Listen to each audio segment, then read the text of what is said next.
Hey everyone, welcome to Be the Change. My name is Lily Mott, and today's episode is about how change comes when you keep learning. This week's guest is Helen Cooper, who is an I Will ambassador passionate about disability equity. I got to meet Helen at our I Will residential, and I am so excited that I finally get to have her on the podcast. So, without further ado, let's get started with this episode featuring Helen Cooper.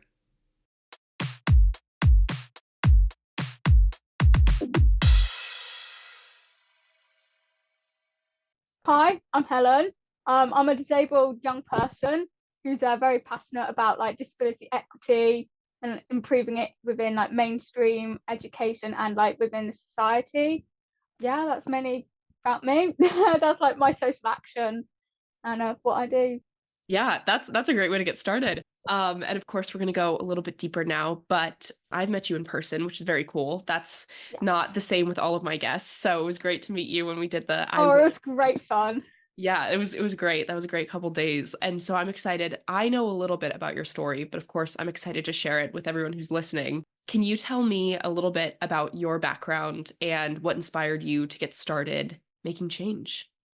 Okay, so my background, obviously being a disabled young person growing up in kind of society now, I've faced a lot of discrimination and ableism within mainstream education, and having been supported by a number of charities over the years, I kind of been introduced by one of the charities to a youth voice group that they were doing called Change Makers at the time, and that's kind of where I first kind of got involved in social action around kind of one of the disabilities I have. So that's kind of how I first got involved in social action. And yeah, it's mainly kind of I share my experience in my social action. I can't really talk on behalf of any disabled young person or disabled person, because each of us have our own very different experiences. But I kind of share from my perspective what I've experienced and what I've heard from other people. So I like listening to other people's views and their lives, and always being educated through that and just sharing my knowledge. Yeah. I love that. I think that's a great way to be. I think listening first is such an important approach. What challenges have you faced throughout this work that you've been doing? Of course, you touched on a little bit of just kind of navigating society. Can you tell me a little bit more about that? What are some of the challenges that you faced and overcome, or you're still working on overcoming as you've been doing this work in social action? Yeah, okay. So I'm gonna say it might be a bit controversial, but you know the word overcoming. I try to avoid using the word overcoming because as a disabled person, I won't be able to overcome, for example, some of the barriers that I face. But I definitely navigate around them and kind of find adaptations and way when I do things. So for example, captions on Zoom, that's one of the ways to help with communication. But within my social action, I found that some professionals and people in power, teachers or MPs, they're not always really taking the time to listen to young people.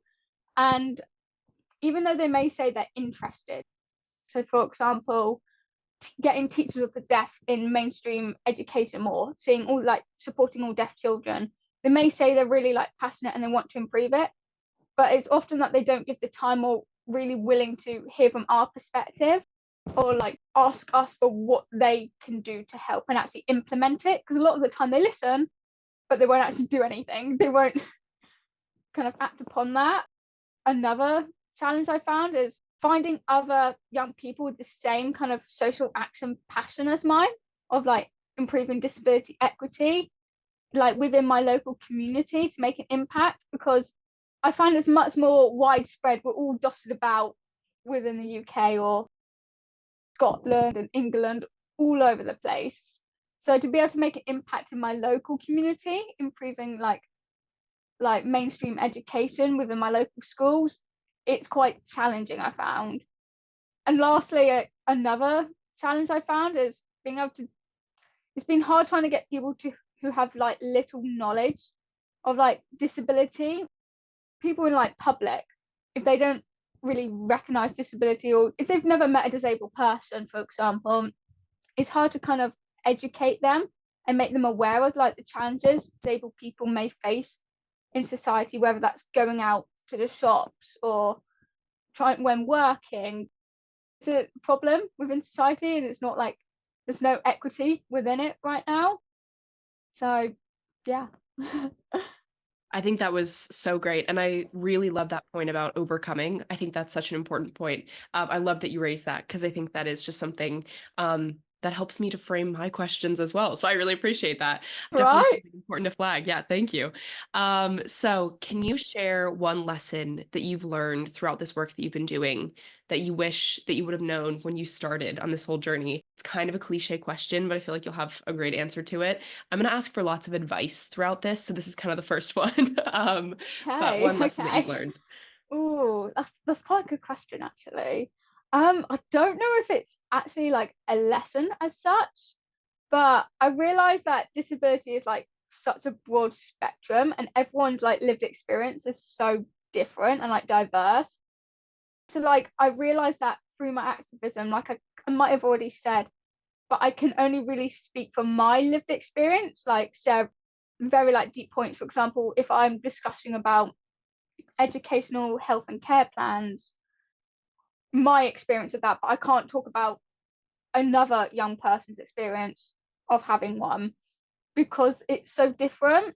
But like I always try to learn from other people and like take on their lived experience to be able to like share. So for example, when someone asks about how can we improve mainstream education, I could say from my experience, but having talked to other disabled young people or read books or kind of got in contact in lots of different ways of kind of gaining knowledge, I can kind of add more. So for example, making sure that wheelchair users have like ramps to go up, like to be, or like lifts to be able to access all the floors in a school.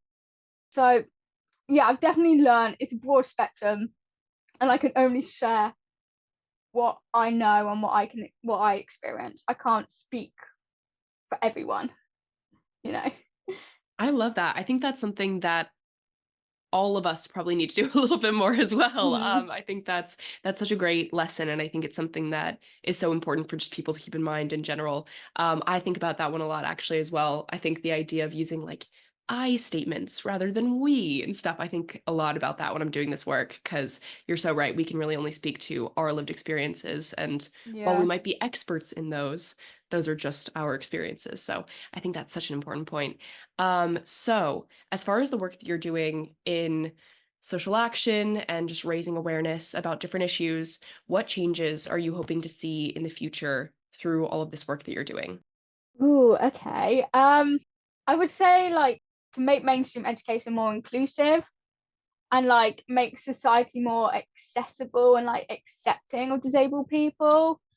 Meaning like disabled people are like asked about like what can be done to help them. So I ask what they can do, and like people like disabled people share their knowledge instead of non-disabled people thinking what would be best. I definitely like to see like in mainstream education, young people are asked right from the beginning, what can we do to help you? How can we make your access to education easier? And like when it goes into, let's say, work, what accommodations can we give you? How can we make it better? Because often, from what I've seen at least and what I know, when you put accommodations in place for disabled people, more often than not, non-disabled people benefit from them. Being able to improve mainstream education on like society for disabled people, from what I see at least, would actually benefit everyone. So I'd definitely like to see that in the future. And another one around education is I feel disability awareness should be like compulsory and be taught in the curriculum. It's not taught in it at the minute, from what I know at least. And often young people are more willing to make the change than like adults. If you teach disability awareness in the curriculum, when these young people grow up, they will like grow up with like an inclusive ethos. So then when they become adults, they are still being inclusive. They are still making sure whatever they do is accessible. So then when like I become an adult, for example, in society, it's inclusive. But like when the next generation grow up, it's equitable, there's equality. because at the moment it doesn't always seem like there is. And then alongside that, I would love to see like disability history taught within the curriculum, because I don't know about you, but when I've sat in history lessons, I've never heard about how the Equality Act 2010 came to be within the UK. So that would be great. So like disabled children can sit there and learn about their history. It's like the same for people from like black and minority ethnic like backgrounds. They may not have their history taught much. It's kind of like that. That's what I would love to see. Wow, I think those were some great points. I think that was you covered lots of different areas. I think that there could be improvement, and I do think this emphasis on education is so important. Obviously, like you Yeah. said, it starts with young people and making sure that, like you said, their voices are included and they're seeing themselves when they're young, so that then you can foster this sense of inclusivity when you're older. I think that's so important, so Yeah. wise. I But definitely also think it's not just like the disabled children, but also non-disabled children, so they absolutely, can absolutely. kind of Yeah. develop that as well. Definitely. I think that's such a good point as well. I think, and just like you said, I was just kind of thinking about disability history, for example, that I've learned. And the only thing that really came to mind was Helen Keller, which I feel like is not enough. Yeah, yeah, yeah. So I think that's such a great point. So who inspires you to continue doing this work that you do? Of course, you said that your network is kind of spread out across the UK when it comes to other young people who are doing social action, but who supports you when you're doing this, and maybe when you might be feeling down or kind of like you're burnt out, who keeps you going? That's quite a hard kind of point to think about in a way. I wouldn't say it's like specific people as such. I say it's more like when I hear and like read about like the lived experience of like other people, like people I meet. I definitely think like learning about their lives and their experiences. I think that keeps me going, especially if I hear about maybe some of the negative experiences they had. It kind of like lights that little bit of like fire within me to continue like doing my social action. And that doesn't just, it's not just about disability, but all around, just hearing people's experiences. I think that keeps me going because everyone is so unique, and that just kind of makes me feel like I want to keep making society more like equitable. I love that. I do think that was one of the amazing things with the I Will community, because it was like Mm, everyone had very different interests and different backgrounds and different reasons why they were doing their work, but we all had this passion. And so I yeah, think yeah. that's you're spot on with that. So I have one more question for you, and this is kind of the signature Be the Change podcast question. What advice would you give to young people who might want to get started making change, but they don't know how to get started or where to get started with that work? Oh, okay. I definitely think join youth voice groups, like a local youth council or another group that's like based around your passion. So, for example, you're really interested in like improving the environment, get involved in a group that's based around like environment and like improving it and making it more eco-friendly. Obviously, you can meet like-minded people. Also, you can keep on like engaging in your passion, and then also like alongside that, like read books or like listen to podcasts around your interests and like keep learning about your interests, because at least what I found being so interested in like disability, it's so diverse. I don't think I will ever stop learning about like disability and like equality. And so with that, with all this like learning and knowledge you're gaining, definitely make sure to share it with anyone you meet, like friends, family, teachers, youth workers, people you meet in the street. If you're sitting on a bench and another person comes joins you, just share, like talk about your interest, because that's also one of the simple ways to be able to like get across what you're passionate about and like a message you want to share. You might not be doing much work. You might not be meeting a load of people and speaking about what you need to change, but just sharing it, just like a small bit of what you're so passionate about will be given across to another person, and that's so important, I definitely think.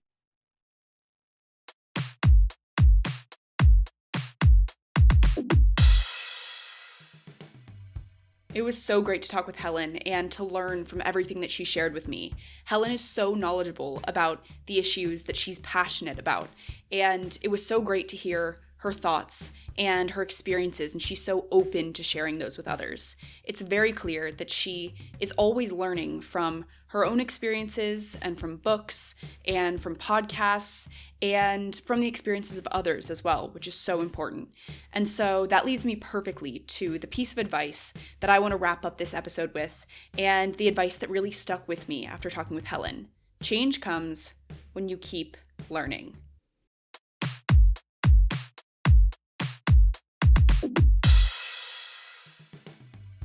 Thank you so much for listening to this episode, and you can find Helen on Instagram, and I included that link in the description of this episode.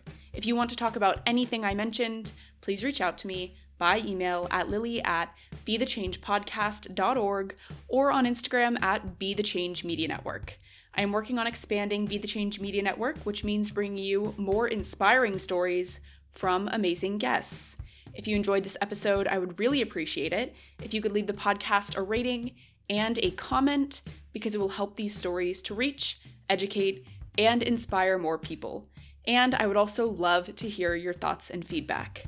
Tune in for my next episode, but until then, be the change you wish to see in the world. Bye, guys.